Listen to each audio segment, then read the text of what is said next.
ഗവൺമെന്റുകൾ തുടർച്ചയാണ്.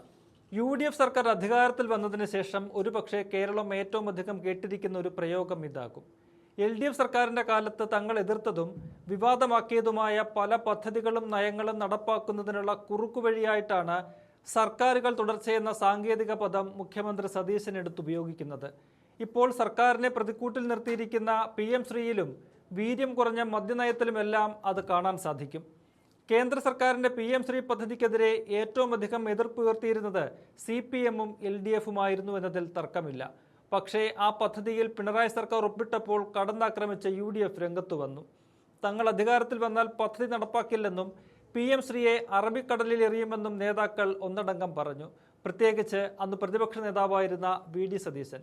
എന്നാൽ ഇപ്പോൾ കാണുന്നത് അതല്ല. പദ്ധതി നടപ്പാക്കുന്നതിന് പ്രത്യേകിച്ച് പ്രശ്നങ്ങളൊന്നും മുഖ്യമന്ത്രി VD സതീശൻ കാണുന്നില്ല. LDF സർക്കാർ ഒപ്പിട്ടതിനാൽ അത് UDF സർക്കാരിന്റെ തലയിൽ ബാധ്യതയായി മാറി എന്നാണ് പറയുന്നത്. എന്നാൽ LDF സർക്കാർ ഒപ്പിട്ടു എന്നതിൻ്റെ പേരിൽ അത് UDF നടപ്പാക്കേണ്ട കാര്യമൊന്നുമില്ല. പദ്ധതി നടപ്പാക്കുന്നില്ല എന്ന് UDF സർക്കാരിന് നയപരമായ തീരുമാനം എടുക്കാവുന്നതേ ഉള്ളൂ. ഇക്കാര്യം ചൂണ്ടിക്കാട്ടി കേന്ദ്ര സർക്കാരിന് കത്തുമെഴുതാം. പദ്ധതി അടുത്ത വർഷം മാർച്ചോടെ അവസാനിക്കുന്നതാണ്. അങ്ങനെയൊരു പദ്ധതി തിടുക്കപ്പെട്ട് നടപ്പാക്കേണ്ട എന്ത് അടിയന്തര സാഹചര്യമാണുള്ളത്? ഒന്നുമില്ല. കേരളത്തിന് ദോഷകരമാകുമെന്ന് വിമർശിക്കുന്ന ഒരു പദ്ധതി ആ വിമർശനം ഉന്നയിച്ചവർ തന്നെ നടപ്പിലാക്കാൻ തിടുക്കം കാട്ടുകയാണ്. അതിനു പിന്നിലെ കാരണം കേന്ദ്ര ഫണ്ട് തന്നെ. ഒപ്പിടാൻ LDF ഇപ്പോൾ നിരത്തുന്നതും അതേ ന്യായമാണ്. പദ്ധതിയിൽ ഒപ്പിട്ടാൽ SSK പദ്ധതിയിൽ കിട്ടാനുള്ള 1100 കോടിയോളം രൂപയും കിട്ടും. അതിലാണ് UDF-ന്റെ കണ്ണ്. പക്ഷേ അത് തുറന്നു പറയുന്നില്ല. അവിടെയാണ് സർക്കാരുകൾ തുടർച്ചയെന്ന പ്രയോഗത്തിലൂന്നി രക്ഷപ്പെടാൻ ശ്രമിക്കുന്നത്. ഇനി വീര്യം കുറഞ്ഞ മദ്യത്തിന് നികുതി ഏർപ്പെടുത്തിയതിലും PM ശ്രീയുടെ ആവർത്തനം കാണാം. രണ്ടാം പിണറായി സർക്കാരിന്റെ കാലത്ത് എക്സൈസ് മന്ത്രിയായിരുന്ന MV ഗോവിന്ദനാണ് ബക്കാഡി കമ്പനിയുടെ ആവശ്യത്തിന്മേൽ നടപടികൾ സ്വീകരിക്കുന്നത്. 2023 മദ്യനയത്തിൽ വീര്യം കുറഞ്ഞ മദ്യം ലഭ്യമാക്കാനുള്ള തീരുമാനമെടുത്തു.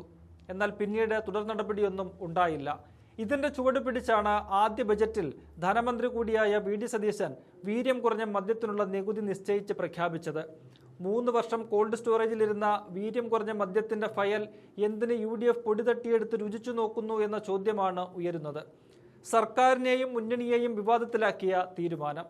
പിന്നാലെ മുഖ്യമന്ത്രി സതീശൻ വിശദീകരണം നൽകിയത് സർക്കാരുകൾ തുടർച്ചയെന്ന പിടിവള്ളിയിൽ പിടിച്ചാണ്. പക്ഷേ വീര്യം കുറഞ്ഞ മദ്യം കോൺഗ്രസിൽ വീര്യം കൂടിയ എതിർപ്പിന് കാരണമാകുന്നതാണ് കണ്ടത്. എക്സൈസ് മന്ത്രി M ലിജു വിഷയത്തിൽ ശക്തമായ നിലപാടെടുത്തു. നികുതി നിശ്ചയിക്കുന്നത് തന്നോട് ആലോചിക്കേണ്ടെന്നും എന്നാൽ മദ്യനയം തീരുമാനിക്കുന്നത് താൻ കൂടി ചർച്ച ചെയ്തായിരിക്കുമെന്നും ലിജു മാധ്യമങ്ങളോട് പ്രതികരിച്ചു. വിഷയത്തിലുള്ള അതൃപ്തി മുഖ്യമന്ത്രിയെ നേരിൽ കണ്ട് അറിയിക്കാൻ ലിജു തീരുമാനിച്ചിരുന്നു. എന്നാൽ ഇത് വാർത്തയായതോടെ വേണ്ടെന്ന് വെച്ചു. ഇന്നലെ ഈ വിഷയത്തിൽ നിയമസഭയിൽ മറുപടി പറഞ്ഞ സതീശൻ അതിനെ നിസ്സാരവൽക്കരിക്കാനാണ് ശ്രമിച്ചത്. എടാ ലിജു, നീ എന്നെ കാണാൻ വരുന്നില്ലേ എന്ന് ചോദിച്ചെന്നും ഇങ്ങനെ വാർത്തയുള്ളതുകൊണ്ട് വരാൻ പറ്റുന്നില്ലെന്ന് പറഞ്ഞെന്നുമാണ് മുഖ്യമന്ത്രിയുടെ വാക്കുകൾ. പിന്നാലെ മാധ്യമങ്ങളെ കണ്ട ലിജുവും തനിക്ക് അതൃപ്തിയില്ലെന്ന് പ്രതികരിച്ചെങ്കിലും അത് സത്യമല്ലെന്നത് പകൽ പോലെ വ്യക്തം. ലിജുവിന്റെ ഉറച്ച നിലപാടാണ് മദ്യനയം UDF ചർച്ച ചെയ്ത് തീരുമാനിക്കുമെന്ന നിലപാട് മാറ്റത്തിലേക്ക് മുഖ്യമന്ത്രിയെ എത്തിച്ചത്. മദ്യത്തിലും കരിമണൽ ഖനനത്തിലും മുതിർന്ന കോൺഗ്രസ് നേതാവ് VM സുധീരനും AICC general secretary KC വേണുഗോപാലുമെല്ലാം ഒരേപോലെ എതിർപ്പ് പ്രകടമാക്കിയതോടെ കോൺഗ്രസിലെ ഈ വിഷയത്തിലെ ഭിന്നത പുറത്തു വന്നു. സതീശൻ ഇവിടെ ഒറ്റപ്പെടുന്നതും കണ്ടു. ഈ വിഷയങ്ങളിലെല്ലാം LDF സർക്കാരിനെ കോപ്പിയടിക്കുകയാണ് UDF ചെയ്യുന്നത്. അന്ന് UDF ഇതിനെയൊക്കെ ശക്തിയുക്തം എതിർത്തിരുന്നു എന്നതാണ് വിരോധാഭാസം. ഇന്നത് നടപ്പിലാക്കാൻ നടത്തുന്ന നീക്കത്തിന് സർക്കാരുകൾ തുടർച്ചയാണെന്ന ഒരു ന്യായവും നിരത്തുകയാണ്. LDF നയങ്ങൾ അതേപടി പിന്തുടരാനാണോ UDF അധികാരത്തിലെത്തിയത് എന്ന ചോദ്യം ഇവിടെ ഉയരുന്നുണ്ട്. ജനകീയ വിഷയങ്ങളിലല്ല, മറിച്ച് അങ്ങേയറ്റം വിവാദമായ കാര്യങ്ങളിലാണ് UDF LDF-നെ പിന്തുടരുന്നത് എന്നത് വിമർശനങ്ങൾ ക്ഷണിച്ചു വരുത്തുന്നുണ്ട്. അതിന് സതീശൻ നൽകുന്ന സാങ്കേതികമായ ഈ മറുപടികൾ അവരെ അധികാരത്തിലേറ്റി ജനങ്ങൾക്ക് സ്വീകാര്യമാകില്ലെന്ന് ഉറപ്പ്.